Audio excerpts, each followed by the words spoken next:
Et c'est l'avion le plus cher jamais construit, bien que la petite flotte de B-2 Spirit reste l'une des armes les plus puissantes de l'arsenal des États-Unis.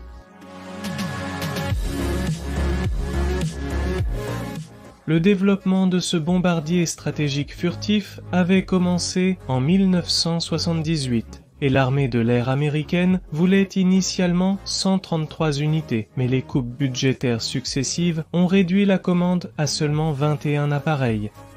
Mais pourquoi Northrop a-t-elle choisi la configuration d'aile volante pour cet avion? C'est quelque chose que nous verrons dans une nouvelle vidéo de l'aéropédie du monde de l'aviation.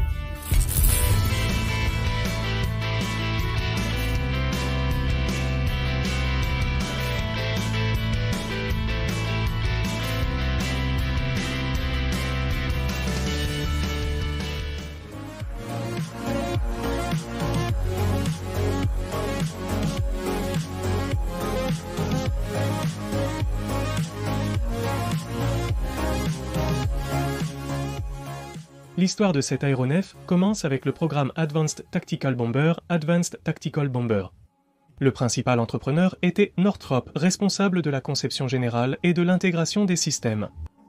Mais en raison de la complexité du programme, d'autres entreprises comme Boeing, Hughes, General Electric et Booth Aircraft ont également été impliquées.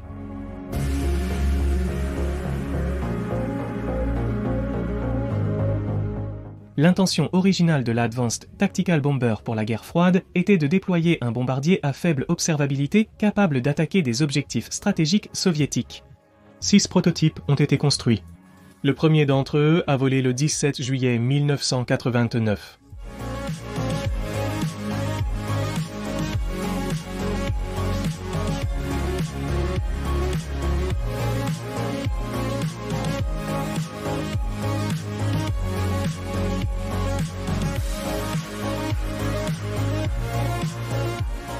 Une configuration d'aile volante avait été décidée dès le début. Les adeptes de l'aile volante comme Hugo Junkers, les frères Orten ou Jack Northrop existent depuis la naissance de l'aviation et leur argument a toujours été que l'aile volante peut transporter la même charge utile qu'un avion conventionnel, mais avec un poids moindre et une consommation de carburant réduite. Le poids et la résistance des surfaces de la queue disparaissent, tout comme le poids de la structure sur laquelle il reposerait.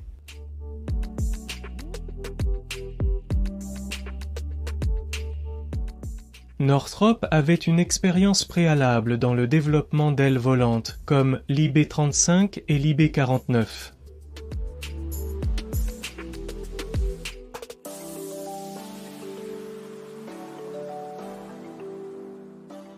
Le B-2 a été présenté à un public pour la première fois le 22 novembre 1989, mais le premier appareil, nommé Spirit of Missouri, n'a été livré qu'en décembre 1993.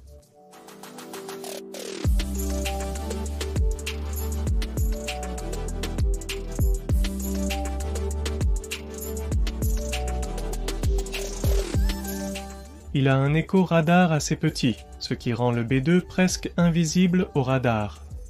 Une caractéristique qui lui permet d'aller plus loin dans l'espace aérien ennemi sans être détecté même avec les systèmes de détection et de défense les plus modernes.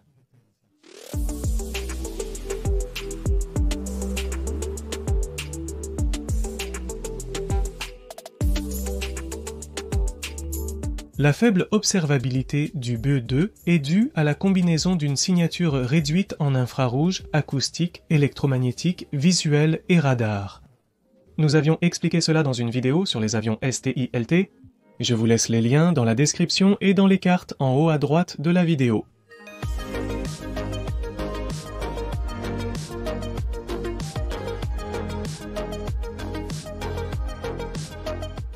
De nombreux aspects du processus de faible observabilité du Spirit restent classifiés, mais ce que l'on sait, c'est que des matériaux composites et des revêtements spéciaux qui absorbent les émissions radar ont été utilisés.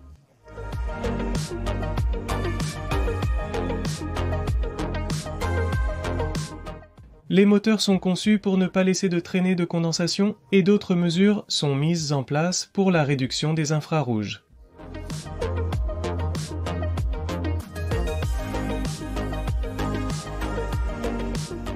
Il s'agit d'un design d'aile volante à 4 moteurs, Il a un poids maximum au décollage de 170 tonnes et une portée de 11 100 km sans ravitaillement. Sa vitesse maximale est de 972 km/h ou Mach 0,95 et il dispose de 2 soutes internes pour des bombes ou des missiles de croisière.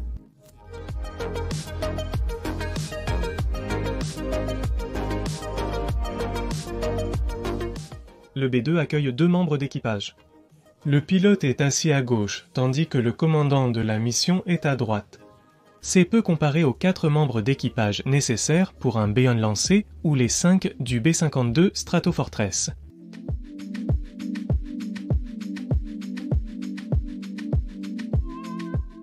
Il peut transporter jusqu'à un maximum de 36 tonnes de bombes avec une autonomie de vol de 11 100 km, sans ravitaillement en carburant.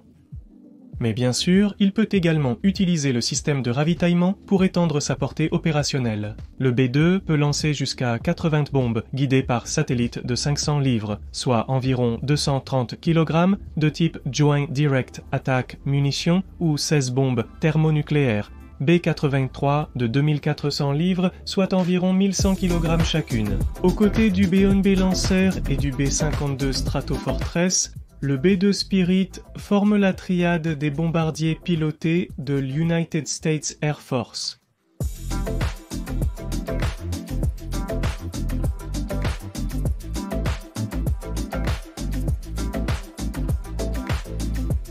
Son baptême du feu a eu lieu lors de la guerre du Kosovo en 1999 où il a été responsable de la destruction de 33% des cibles de bombardement lors des 8 premières semaines de l'intervention en Serbie.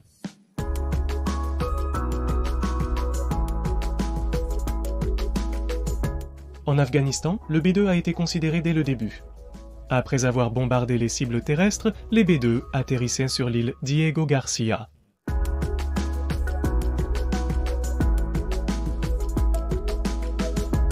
Pendant l'invasion de l'Irak, le B-2 a effectué des opérations allant jusqu'à 30 heures, et il existe également des enregistrements d'une mission de plus de 50 heures. Le B-2 peut fonctionner avec un seul membre d'équipage car il est hautement automatisé. Le pilote qui se repose peut dormir, aller aux toilettes et même préparer un repas pendant que l'autre pilote s'occupe du vol.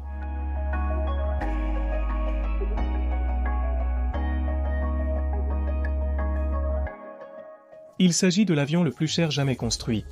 Le coût de fabrication de chaque V2 avoisine les 737 millions de dollars et ce sont des chiffres de 1997.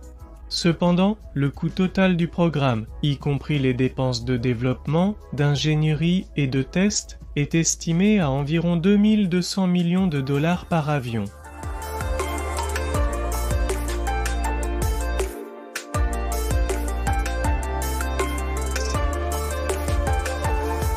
Jusqu'à une nouvelle vidéo, mon nom est Marcos et ceci est l'aéropédie du monde de l'aviation.